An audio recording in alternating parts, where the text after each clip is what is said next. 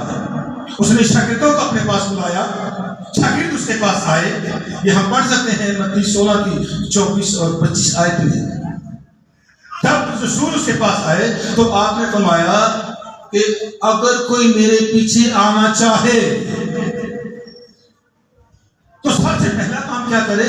اپنی خودی کا انکار کرے اور اپنی صلیب اٹھائے اور میرے پیچھے بولے۔ اگر کوئی میری خاطر اپنی جان کو کھوئے گا تو ریئل میں اسے بچائے گا، لیکن جو اپنی جان بچائے گا وہ اسے گنوائے گا یا وہ اسے کھوئے گا۔ تو سب سے پہلے جو یسوع مسیح نے ہمارے اندر دیکھا تو اس نے کہا یہ خودی کا شکار ہے، یہ میں کا شکار ہے، یہ خودی اور میں سے بھرے ہیں۔ ان کے دلوں کے اندر جو قابض ہے، جس نے قبضہ کر رکھا ہے، یہ خودی اور میں ہے۔ تو سب سے پہلا کام یا حکم انہوں نے دیا، لگا سب سے پہلے اپنی خودی کا انکار کر۔ وہ میں کیا ہے؟ وہ خودی کیا ہے کہ میں ہی سب سے بڑا خدا کا جاننے والا ہوں۔ یہ بھی ایک خودی کی کڑی ہے۔ میرے سے اچھا کسی کے پاس علم نہیں ہے، خودی کی ایک کڑی ہے۔ میں بہت پارسا ہوں، یہ خودی کی ایک کڑی ہے۔ میں بہت نالج رکھتا ہوں، یہ خودی کی ایک کڑی ہے۔ میں بہت پاک ہوں، یہ خودی کی ایک کڑی ہے۔ میں بہت پارسا ہوں، میں بہت روزے رکھتا ہوں، میں بہت مہذب ہوں، میں بہت عالم ہوں، یہ ساری خودی کی وہ ایک اقسام ہے جس کا آج کا انسان شکار ہے۔ میرے گھر میں فیملی کے جو ممبران ہیں وہ مجھ سے تو بالکل جاہل ہیں، صرف میں ہی عاقل یا عقل کل ہوں، باقی بس کی کریے گزارا کرنے ہیں جی، کسی نے تمیز کوئی نہیں ہے۔ ایسی سوچ، ایسی خودی، ایسی انا کا شکار ہو گئے ہیں۔ اور یہی بنیادی بات یسوع مسیح نے اپنے رسولوں سے کہی کہ اگر میرے پیچھے آنا چاہتے ہو، اگر کوئی میرے پیچھے آئے تو سب سے پہلے اپنی خودی کا انکار کرے اور اپنی صلیب اٹھائے، نہ کہ میں اپنے پہنی یا پرادی صلیب اٹھاؤں، یعنی عہدے سے انگلیاں اٹھانا، مجھے اپنا جواب دینا ہے، مجھے میری ہی باتوں کا یا سوچوں کا جواب دینا ہے۔ قرآن یسوع مسیح جب اس دنیا میں آئے تو فلپیوں کے نام پر رسول نے خط لکھتے ہوئے جب آئے تو انہوں نے بیان کیا کہ ویسا ہی مزاج رکھو۔ فلپیوں 2:5 مشہور زمانہ ہے، ویسا ہی مزاج رکھو جیسا خدا کے بیٹے مسیح یسوع کا بھی تھا۔ پھر آگے فرماتے ہیں اگرچہ وہ خدا کی صورت پر تھا، اگرچہ وہ خدا کی صورت پر تھا، یعنی خدا تھا، جب اس جہان میں آیا تو اس نے اپنے آپ کو خالی کر دیا اور خادموں کی صورت اختیار کی، عام انسانوں کے مشابہ ہو گیا، اور اپنے لیے جب موت کو سنا تو لکھا ہے اس نے عام موت نہیں بلکہ صلیبی موت کو گوارا کیا، اور اتنا حلیم ہو گیا کہ اپنے ہی شاگردوں کے پاؤں تک دھو دیے اس نے۔ اس قدر اس نے ان سارے آسمان کی الوہیت سے خود کو خالی کر دیا۔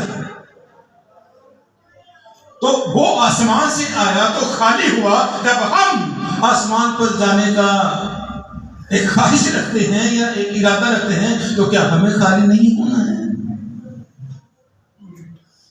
ہونا ہے کہ نہیں ہونا ہے؟ اسی لیے یسوع نے پھر ایک جگہ پر فرمایا کہ انسان کے اندر جو ہم کھاتے ہیں وہ ہمیں ناپاک نہیں کرتا، بلکہ ہمارے اندر سے جو نکلتا ہے، جو دلوں میں بھرا ہے، وہ ہمیں ناپاک کرتا ہے۔ تو وہ ہمارے اندر کیا ہے؟ وضاحت لکھی انہوں نے، وہ خونریزیاں، وہ زناکاریاں، وہ نفرت، وہ حقارت، وہ ایک دوسرے کے لیے بغض، وہ جلسی، وہ ایک دوسرے کو حقیر جاننا، اس سے آج بھرے ہوئے ہیں اور اسی سے آج ہم امیر ہیں۔ یسوع نے فرمایا مبارک ہے وہ جو دل کا غریب ہے، یعنی جس کے دل کے اندر ایسی کوئی چیز نہیں ہے جو دل کا غریب ہے، وہ مبارک ہے۔ لیکن آج کوئی ایک ہاتھ کھڑا نہیں ہوگا جو یہ دعویٰ کرے کہ میرے اندر ایسی کوئی چیز نہیں ہے۔ تو اسی لیے آیت مبارکہ جو آسمانی بات ہے وہ اس زمین پر اتاری گئی تاکہ ہم اس پر عمل کر سکیں اور سیکھ سکیں کہ ہم آسمانی بادشاہی کے وارث اسی طور پر بن سکتے ہیں جب دل کے قریب ہوں، جب دلوں میں ایسی کوئی چیز نہ رہے، یعنی ہماری باطنی حالت بالکل ایسی ہو جائے جو آج جو گلیوں میں یا بازاروں میں ہمیں فقیر نظر آتے ہیں، جو مانگتے ہیں، ہماری باطنی حالت بالکل ان فقیروں کے ظاہری حالت جیسی ہونی چاہیے۔ اتنی خستہ لکھا نا کہ خستہ جیسے خستہ خدا کی شادمانی ہے، تو وہ چاہتا ہے کہ اندر سے ہم ایسے ہو جائیں، اندر کوئی بغض، کوئی جلس، کوئی ایسی کسی کے لیے کدورت، کوئی بلا وجہ کی ناراضگی، کوئی کسی کے لیے نفرت یا غصہ، جس سے کہ ہم سب خوب بھرے رہتے ہیں، ان سے خالی کرو اور غریب ہو جاؤ، یعنی ان چیزوں سے غریب ہو جاؤ۔ یہ ہیں وہ چیزیں جن کی طرف یسوع نے اشارہ کیا کہ مبارک ہے وہ جو دل کے غریب ہیں، جو ان چیزوں سے دل کو خالی کیے ہوئے ہیں۔ لیکن اسی کئی بار فخر کرنا اور جیسی غریب ماں اسی مبارک ہاں، اور نہیں، اس طرح اگر پوری دنیا میں غربت زیادہ ہے تو کیا ہے یہ ساری دنیا پھر آسمانی بادشاہی کی وارث ہیں؟ مگر تھوڑے ہیں، وہ تھوڑے ہیں جو اس بادشاہی کے وارث بنیں گے۔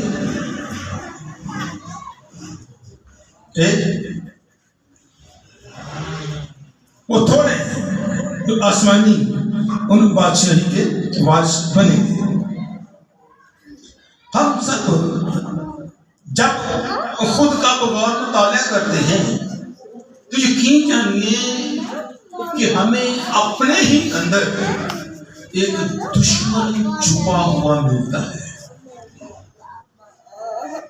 کئی بار ہم اسے پھانک بھی لیتے ہیں کہ ہے میرے اندر جیسی ہے، لیکن کئی دفعہ ہم اس جیسی پر ہی فخر کرنا شروع کر دیتے ہیں، اس کے لیے دلیلیں پیش کرتے ہیں، اس دشمن کو بجائے نکالنے کے اسی کے ساتھ کمپرومائز کرتے ہیں، بلکہ فخر کرتے ہیں کہ ہاں جی ہے مجھ میں برائی۔ کیا ہے؟ ایک برائی میرے اندر پائی جاتی ہے اور میں ڈر جاتا ہوں اور اس کے لیے کئی سارے جواب پیش کرتا ہوں، ڈھیلے بہانے ڈھونڈتا ہوں، اس دشمن کو نکالنے کی بجائے اس کے ساتھ کھڑا ہو جاتا ہوں اور اس کو اور زیادہ تکلیف دیتا ہوں۔ میں اس سے بالکل بے آشنا ہوں کہ وہ مجھے برباد کر رہا ہے، وہ مجھے موت کے قریب کر رہا ہے، لیکن میں اس پر فخر کرتا ہوں کہ ہاں جی میرے جاکڑ ہے اور میرے جو زید ہے، میں انہوں نہیں بلانا تو پھر نہیں بلانا۔ یہ کیا ہے؟ یہی وہ خودی تھی جس کو یسوع مسیح نے پہلے نکالنے کا حکم دیا کہ اگر کوئی اپنی خودی کا انکار کرے، یعنی جو میرے پیچھے آنا چاہتا ہے وہ پہلے اپنی خودی کا انکار کرے اور اپنی سلیب خود اٹھائے، نہ کہ اپنے پیو دے موڈے تے رکھ کے فخر کری جائے کہ میرے پیو نے چکی جی سلیب مینوں بھی لو اپنی سلیب خود اٹھانی ہے۔ جتنی جلدی ہو سکے اس دشمن کو جان لیجیے، اس کو پہچان لیجیے کہ ایسی کون سی میری عادت ہے، ایسی کون سی میری سوچ ہے جو میری اس فیملی کی بربادی کا سبب بن سکتی ہے، اور اس کو اکھاڑ کے باہر کیجیے۔ جیسے ناپسندیدہ پودوں کو ہم جڑ سے اکھاڑتے ہیں،